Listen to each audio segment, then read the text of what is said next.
Saudações, caríssimo estudante.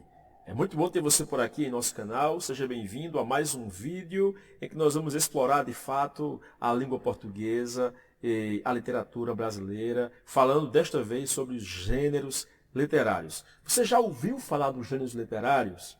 Se não, nós vamos aprender muita coisa sobre eles hoje. Não antes de pedir a você, claro, que curte esse vídeo, compartilha com teus colegas e te inscreve também nesse canal. Nós teremos sempre a oportunidade de postar novos vídeos para o seu enriquecimento acadêmico.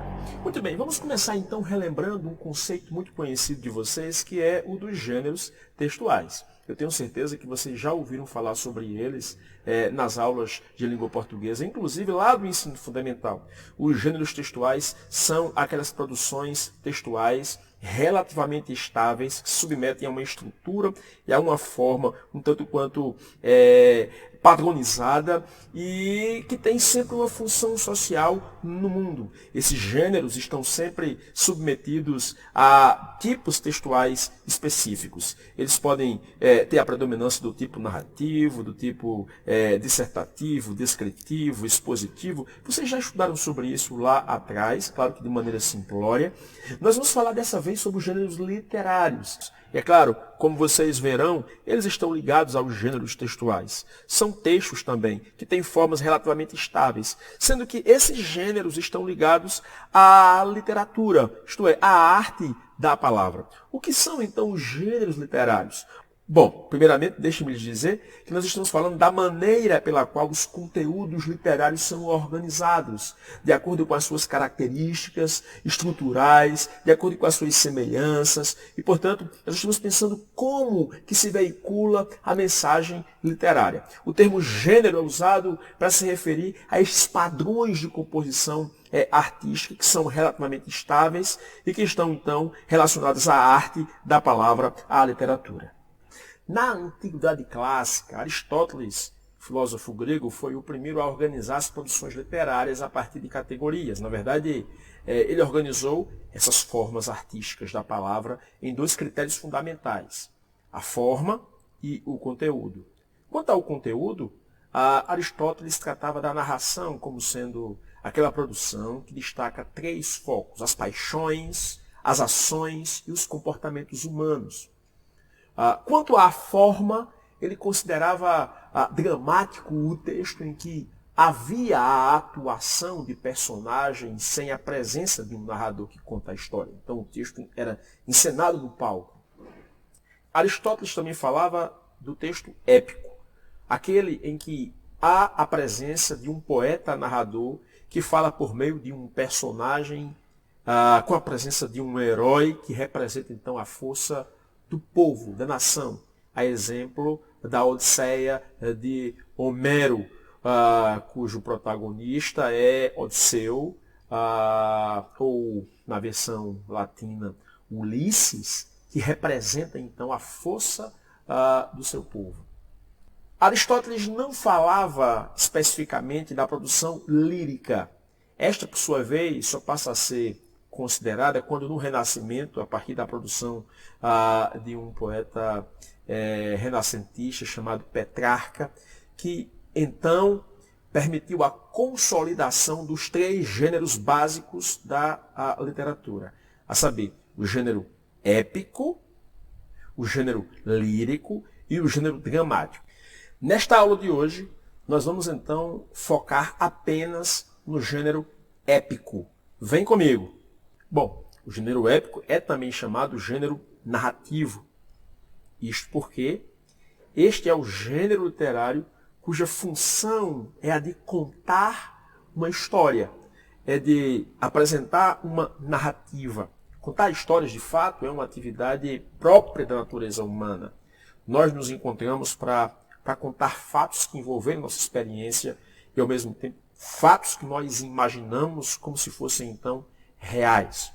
Por isso, o estudo das narrativas literárias nos ajudam a compreender as mudanças formais e de conteúdo pelas quais esses textos passaram ao longo da história.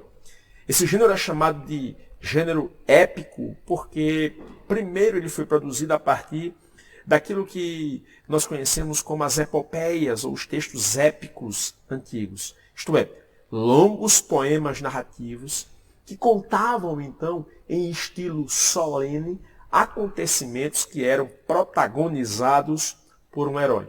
Estas narrativas, por sua vez, elas têm um herói, e esse herói realiza feitos extraordinários. A palavra vem do grego epos, que significa palavra, verso, discurso. E originalmente, esses textos eram escritos de fato em verso. Vejamos um exemplo, então, da abertura da Odisseia de Homero, que assim se apresenta. Musa, reconta-me os feitos do herói astucioso que muito peregrinou, desde que desfez as muralhas sagradas de Troia.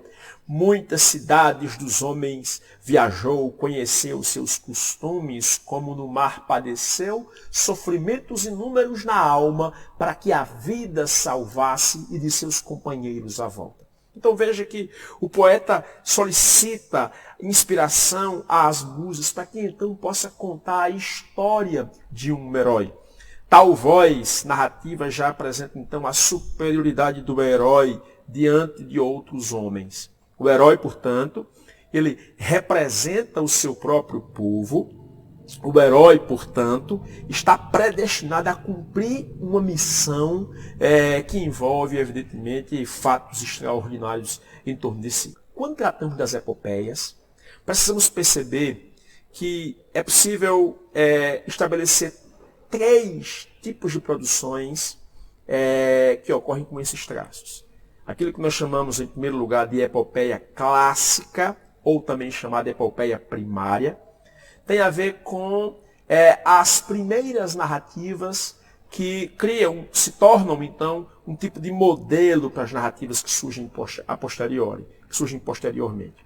Na Odisseia, por exemplo, Odisseu ele cega Polifemo, um poderoso ciclope, filho de Poseidon, e diante dessa trama, Poseidon, querendo vingar-se do que seu filho sofrera, cria então diversas dificuldades para impedir que o rei de Ítaca, Odisseu, possa retornar para sua terra. Então, nas epopeias clássicas, os deuses são seres reais, são seres que ajudam ou prejudicam o herói. Então, o herói enfrenta com bravura e coragem as forças da natureza, as forças dos deuses, e se consagra então como um ser humano superior aos demais e, portanto, digno de ser imortalizado pelos feitos que realizou. Há uma preocupação nesses textos de informar ou de formar a nação a partir de uma identidade de força da pátria, de força daquele povo ao qual o herói, então, representa. Em segundo lugar, nós temos as epopeias de imitação, também chamadas epopeias secundárias. Por que são assim chamadas? São assim chamadas porque elas imitam ou elas bebem nas fontes primárias das epopeias clássicas. A exemplo daquelas epopeias, elas também realizam a exaltação do povo. O Estado está organizado, é responsável pela vida das pessoas. Os feitos do povo são então destacados, merecem o destaque. Nessas epopeias, há a perca então da individualidade, ela não é relevante, visto que o herói também representa a força do povo. E nesse caso, os feitos do povo acabam então também merecendo destaque. Elas se caracterizam, por sua vez, por fazerem referência à mitologia grega e também por encarnar as identidades de um povo. Nós podemos citar aqui, como exemplo dessas epopeias, a Eneida, de Virgílio, que foi escrita em meados do ano 30 a 19 a.C. O poema é considerado a epopeia nacional dos romanos, porque ele serviu ao propósito de cantar a glória e a grandeza do Império Romano. E nós temos também a grande epopeia portuguesa, Os Lusíadas, de Luís Vaz de Camões.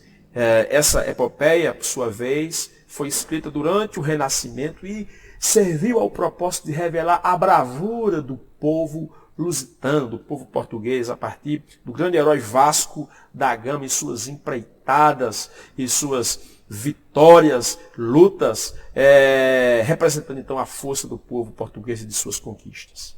Essa epopeia então é muito importante para nós compreendermos a produção literária de Portugal. Por fim, em terceiro lugar, nós temos as epopeias modernas, que evidentemente sofre mudanças assim estrambólicas. É aqui que, por sinal, que surge então a forma narrativa que nós conhecemos como romance. Venhamos e convenhamos, nossa sociedade passou então por muitas mudanças sociais, mudanças políticas, especialmente a partir então do século XVIII, aqueles longos poemas narrativos acabaram entrando em declínio. Eles tinham aquela forma poética, né, escrita em verso, e surge então como alternativa muito mais apreciada pelo público leitor a forma conhecida por nós hoje como romance, o ato de contar histórias envolvendo homens comuns. Então essa epopeia moderna é exatamente a luta de um ser humano comum para construir a sua identidade, para sobreviver em meio a uma sociedade que enfrenta o caos, uma sociedade que oprime o indivíduo em nome de valores coletivos muitas vezes. Então nós vamos passar a ver problemas cotidianos envolvendo personagens protagonistas que são homens comuns como eu e como você. E esses homens enfrentam a luta sem o auxílio de divindades, de deuses. As tramas são tramas realmente humanas, de homens que vivem no mundo real, enfrentando traições, tragédias, triângulos amorosos, enfrentando morte, dor, perda, angústia, amor, paixão e tudo aquilo que envolve a vida humana nesse mundo aqui. Então essas narrativas modernas que recebem então o nome de romances e que servem ao propósito de dar evasão à vida humana nesse mundo, à vida humana nessa existência aqui terrena, elas focalizam aventuras de um herói comum. O triunfo de um indivíduo comum. Na narrativa moderna, é a força do caráter que define, então, o herói. O herói do romance não mais representa um povo, ele representa a si mesmo. Ele representa mais o indivíduo do que o povo que ele faz parte. E, portanto, essas narrativas vão estar caracterizadas por histórias de pessoas muito semelhantes a mim e a você, muito semelhantes ao público leitor. Então, por aqui nós encerramos nossa primeira aula sobre gêneros literários, falando sobre o gênero épico ou narrativo. Espero que você tenha aprendido muito. Um grande abraço.